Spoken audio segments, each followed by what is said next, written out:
नमस्कार मित्रों, मैं राजीव रंजन प्रसाद। इतिहास का मजाक बनाने वालों में एक नाम आता है राजेंद्र प्रसाद सिंह का। आपको पेट पकड़ पकड़ कर हंसने का मन हो तो इस महानुभाव की पुस्तकों के पन्ने पलट लीजिएगा। परिहास लेखक राजेंद्र प्रसाद सिंह की एक एक शब्द कूड़ा पुस्तक इतिहास का मुआयना पढ़ते हुए सिंधु घाटी सभ्यता पर लिखे उनके कुछ चुटकुले पढ़े। बुद्ध से पहले के बुद्ध सारा जहां बना रहे थे और आर्य घोड़ा तलवारें लिए टकाटक चले आ रहे थे स्तूपों को तोड़ते हुए, क्योंकि वही तो थे सब तरफ। इनके हिसाब से सृष्टि से पहले स्तूप था, सृष्टि के बाद स्तूप होगा। चांद पर स्तूप था, सूरज तो स्तूप कहा वो हिस्सा है जो चमचमाता है और धरती पर रोशनी आती। हास परिहास एक तरफ, सनौले की खुदाई से प्राप्त निष्कर्षों ने जिस तरह परिहासकारों के एजेंडे उजागर किए हैं, वैसी ही आवश्यकता है कि वह लिपि पढ़ी जा सके जिसे अब तक अनपढ़ा बताकर भांति भांति की सामाजिक दरारें अथवा सोशल फॉल्ट लाइन तैयार किए जा रहे हैं। मैं बात कर रहा हूं सिंधु सरस्वती घाटी सभ्यता की, जिसके अधिकतम रहस्यों से पर्दा तब उठ सकता है जबकि उसकी लिपि को पढ़ लिया जाए। हमारा आज का विषय यही है। भारतीय इतिहास का सिंधु सरस्वती सभ्यता से संबद्ध पन्ना उतना भी अनजाना, अनपढ़ा, अबूझा नहीं है जितना कि वामपंथी इतिहासकारों ने इसे बनाए रखने का प्रयास किया है। अनेक इतिहासकारों ने इतिहास लेखन में विद्यमान वामपंथी मोनोपोली को तोड़कर सच लिखने का साहस किया है। इनमें डॉक्टर बीबी लाल की चर्चित पुस्तक सरस्वती बह रही है, भगवान सिंह की कृति हड़प्पा सभ्यता और वैदिक साहित्य तथा कृपाशंकर सिंह की आर्य, ऋग्वेद और भारतीय सभ्यता ने बड़ी भूमिका निभाई है। इन पुस्तकों के माध्यम से हम सिंधु सरस्वती सभ्यता की वर्तमान तक निरंतरता को स्थापित करने में समर्थ हो सकते हैं। इस निरंतरता को अब तक यह कहकर झुठलाया जाता है कि सभ्यता की लिपि पढ़ी ही नहीं गई।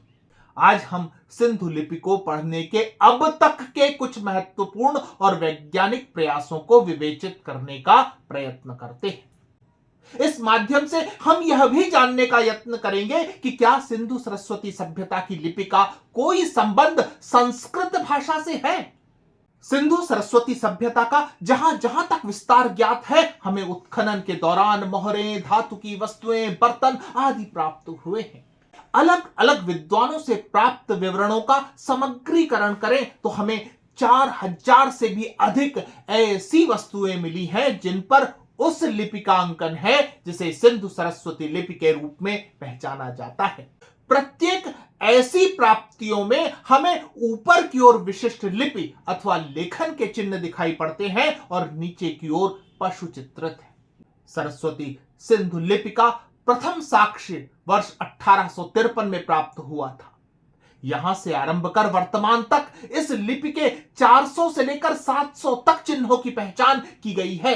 विद्वानों के अनुसार इन चिन्हों में मूल वर्ण 60 प्रतीत होते हैं, शेष को अन्य वर्णों तथा मात्राओं के मेल से बनाया गया है। प्रथम दृष्टया विवेचना इसे चित्रात्मक लिपि निरूपित करती है, अर्थात प्रत्येक वर्ण किसी ध्वनि, भाव अथवा वस्तु का सूचक रहा होगा। लिपि को बाएं से दाएं अथवा दाएं से बाएं पढ़ा जाता था, इसे लेकर विद्वानों में मतभिन्नता रही है। यहां पर हमें ध्यान रखना होगा कि मोहरों में वर्णों के लिए मिरर इमेज उत्कीर्णित किए गए होंगे, जिससे मूल छपाई में वे सीधे पढ़े जा सकें। इस आधार पर भी लेखन दिशा का सही भान नहीं किया जा सकता है। सबसे बड़ी बात कि अभी तक लिपि को समझने में मदद करने के लिए कोई ज्ञात द्विभाषीय शिलालेख भी उपलब्ध नहीं है। इन कठिनाइयों को ध्यान में रखते हुए देखते हैं कि क्या सिंधु सरस्वती सभ्यता की लिपि को पढ़ने के वैज्ञानिक प्रयास हुए हैं। वस्तुतः इस लिपि को पढ़ने का प्रथम प्रयास वेडेन, तत्पश्चात नटवर झा आदि ने किया, असफल रहे।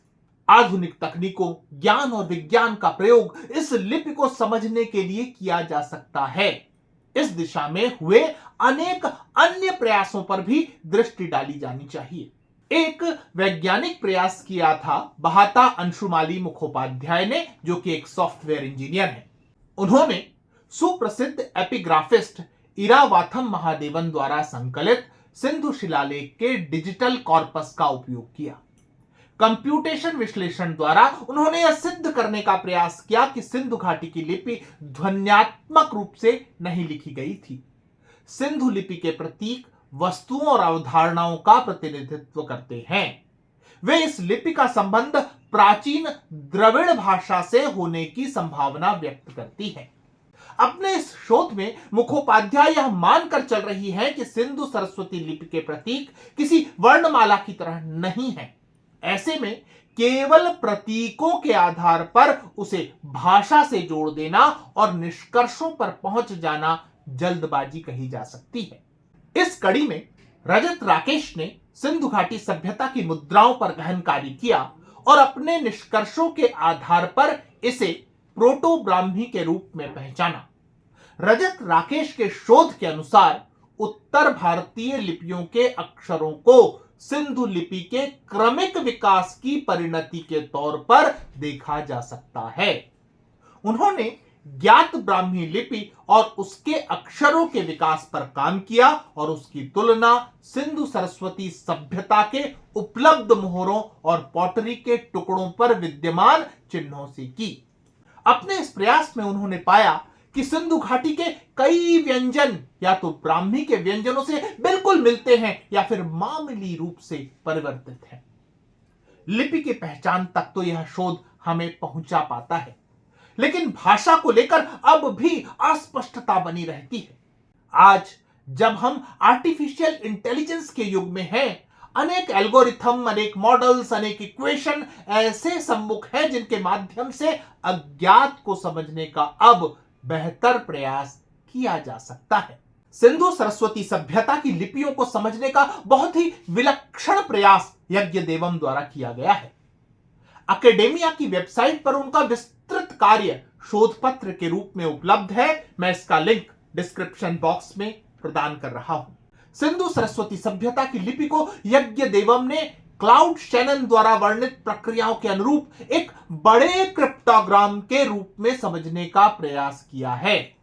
उन्होंने प्रत्येक चिन्ह की गुत्थी को क्रमिक रूप से नियमित अभिव्यक्तियों और सेट इंटरसेक्शन का उपयोग करके सुलझाया है। क्रिप्टोग्राफी या क्रिप्टोलॉजी को सामान्य बोलचाल की भाषा में बीज लेखन या कूट लेखन भी कहा जाता है। इसका प्रयोग किसी छुपी हुई सूचना का अध्ययन करने के लिए होता है। आधुनिक समय में बीज लेखन को गणित और कंप्यूटर विज्ञान दोनों की ही एक शाखा माना जाता है। आज के समय में एटीएम कार्ड, कंप्यूटर पासवर्ड और इलेक्ट्रॉनिक वाणिज्य आदि कूट लेखन पर ही तो आधारित हैं। इसका अर्थ है कि यज्ञदेवम ने जो तरीका अपनाया है वह पूरी तरीके से विज्ञान सम्मत है। क्रिप्टोलॉजी को प्रमुखतः दो भागों में बांटा गया है, क्रिप्टोग्राफी एवं क्रिप्टो एनालिसिस। इन प्रक्रियाओं के माध्यम से हम संदेशों एवं सूचनाओं को सुरक्षित तरीके से भेज एवं प्राप्त कर सकते हैं। सरलता से इसे समझने के लिए हम उदाहरण ले सकते हैं कि किसी युद्ध के दौरान अथवा जासूसों के द्वारा इसका खूब प्रयोग होता है। भेजने वाला अपने संदेशों को कूटित अथवा एनक्रिप्टेड कर देता है, जिससे केवल वही उसे समझ सके जिसके लिए भेजा गया है। यही प्रक्रिया क्रिप्टोग्राफी कहलाती है। यज्ञदेवम का प्रपत्र पढ़ते हुए मुझे यह स्पष्ट हुआ कि किसी रोसेटा स्टोन के अभाव में भी सिंधु सरस्वती लिपि को पढ़ा जा सकता है, ठीक उसी तरह जैसे द्वितीय विश्व युद्ध के दौरान सैन्य जासूस कूट लिपियों को पढ़ा करते थे। इस प्रसंग में रोसेटा स्टोन की बात हुई है तो स्पष्ट करना चाहूंगा कि यह प्राचीन मिस्र की भाषा को समझने में मदद करने वाला एक गहरे रंग का पत्थर का टुकड़ा है जो लगभग 2200 वर्ष पुराना है। जुलाई 1799 में नेपोलियन के आक्रमण के दौरान फ्रांसीसी सैनिकों ने इस पत्थर को मिस्र के अल राशिद शहर में खोजा था। रोसेटा स्टोन पर 3 अलग अलग भाषाओं में एक ही पाठ लिखा है, डेमोटिक, हायरोग्लिफिक और ग्रीक। यदि एक भी लिपि इनमें से ज्ञात है तो भाषा परिचित है। उसकी सहायता से अन्य लिपियों को पहचाना जा सकता है, उस भाषा की समझ प्राप्त की जा सकती है। तो रोसेटा स्टोन के कारण ही आज दुनिया मिस्र की हायरोग्लिफिक भाषा को ठीक से जान सकी है। यह सही है कि सिंधु सरस्वती लिपि के लिए ऐसा कोई रोसेटा स्टोन उपलब्ध नहीं हुआ है, इसलिए हम भाषा को अब भी अबूझा मानते हैं। तथापि क्यों अब तक क्रिप्टोग्राफी या क्रिप्टो एनालिसिस के माध्यम से इसे डिकोड करने अथवा समझने का यत्न नहीं हुआ, यह बात भी तो विचारणीय है। यज्ञ देवम का प्रपत्र पढ़ने के बाद जो मैं समझ सका वह है कि किसी लिपि को पढ़ने की प्रक्रिया ज्ञात से अज्ञात तक की होती है। जैसे रोसेटा स्टोन में ज्ञात लिपि से अज्ञात को पता किया गया। वे बताते हैं कि अंग्रेजी के अखबारों में पजल के रूप में क्रिप्टोग्राम दिए जाते हैं, जिनमें एक ज्ञात वर्ण के आधार पर पूरे वाक्य का अर्थ निकालने की चुनौती होती है। अपने अनेक साक्षात्कारों में यज्ञ देवम ने ऐसे ही एक क्रिप्टोग्राम का उदाहरण दिया, जिसमें डब्ल्यू वर्ण को यू की तरह पढ़ने पर जो स्थिति बनती है, उसके आधार पर व्यवहारिक रूप से निकट और लॉजिकली करीब प्रतीत होते अन्य वर्णों की परिकल्पना की जाती है। एक से कई वर्ण ज्ञात हो जाते हैं और इस तरह सतत प्रयास करने से पूरा वाक्य सार्थक हो जाता है। यह तो मानवीय प्रयासों से भी हो सकता है। ऐसे में कंप्यूटर को जब जटिल क्रिप्टोग्राम दिए जाते हैं तो वह उनका सटीक विश्लेषण कर हमें अधिक सार्थक अर्थ दे सकता है, अबूझे चिन्हों को वर्ण के रूप में परिचित करा सकता है, और यही प्रयास हमें भाषा की पहचान कराने में भी समर्थ हो सकता है। यज्ञ देवम के प्रयास को ठीक से समझने के लिए हम 3 चरणों में पूरी प्रक्रिया को बांटते हैं। पहली है सही भाषा का अनुमान, दूसरी है किसी ऐसे चिन्ह का पहचान जिससे अज्ञात लिपि को समझने का आरंभ किया जा सके। जैसे कि पूर्ववर्ती उदाहरण में हमने डब्ल्यू वर्ण को यू के रूप में पहचाना और फिर इस एक वर्ण ने ही पूरे वाक्य को सार्थक बना दिया था। अधिक वैज्ञानिक रूप से सिंधु सरस्वती लिपि को डिकोड करने का कार्य यज्ञ देवम ने क्लाउड एडवर्ड शैनन के सिद्धांतों और फॉर्मूला के आधार पर किया। शैनन एक अमेरिकी गणितज्ञ, इलेक्ट्रॉनिक इंजीनियर और बीज लेखक अथवा कोड राइटर थे, जिन्हें सूचना सिद्धांत के पिता के रूप में भी जाना जाता है। शैनन ने द्वितीय विश्व युद्ध के दौरान और उसके पश्चात भी कोड तोड़ने के बुनियादी कार्य सहित क्रिप्ट विश्लेषण के क्षेत्र में भी अपना योगदान दिया है। यज्ञ देवम ने शैनन द्वारा सफलता से अब तक सिद्ध की गई इसी चिर परिचित परिपाटी को थामा और सिंधु सरस्वती लिपि को बूझना आरंभ किया। आपको ज्ञात से अज्ञात की पहचान करनी थी, यहां ब्राह्मी लिपि ने भूमिका निर्वहित की। ब्राह्मी लिपि की सिंधु लिपि को समझने में क्या भूमिका हो सकती है? क्या यज्ञ देवम से पहले भी किसी ने इन दोनों लिपियों के बीच समानता तलाश करने का प्रयास किया था? यह उल्लेखनीय है कि लोथल और बेट द्वारिका आदि महत्वपूर्ण ऐतिहासिक स्थलों की खोज करने वाले marine archaeologist doctor S.R. Rao ने एक पुस्तक लिखी थी, द डेसिफॉर्मेंट ऑफ इंडस स्क्रिप्ट, जिसमें उन्होंने ब्राह्मी लिपि से सिंधु सरस्वती लिपि की तुलना की है। इस शोध के आधार पर यह ज्ञात होता है कि न केवल दोनों लिपियों में समानता है, अपितु सिंधु सरस्वती लिपि से संस्कृत भाषा का बोध हो रहा है। इसके लिए उन्होंने सिद्ध किया था कि दोनों ही लिपियों की तुलना से प्रस्तुत होता है कि उनमें संख्या के लिए एका, द्वि, त्रय, चतुष जैसे संस्कृत भाषा के शब्दों का प्रयोग हुआ है। बिल्कुल इसी निष्कर्ष पर पहुंचने के लिए जहां की डॉक्टर S.R. राव अपने अन्वेषण से पहुंचे थे, यज्ञ देवम ने दूसरा रास्ता चुना। वे कहते हैं कि सुमेरिया में सिंधु सरस्वती सभ्यता से जुड़े लोगों को मेलुहा कहा जाता था।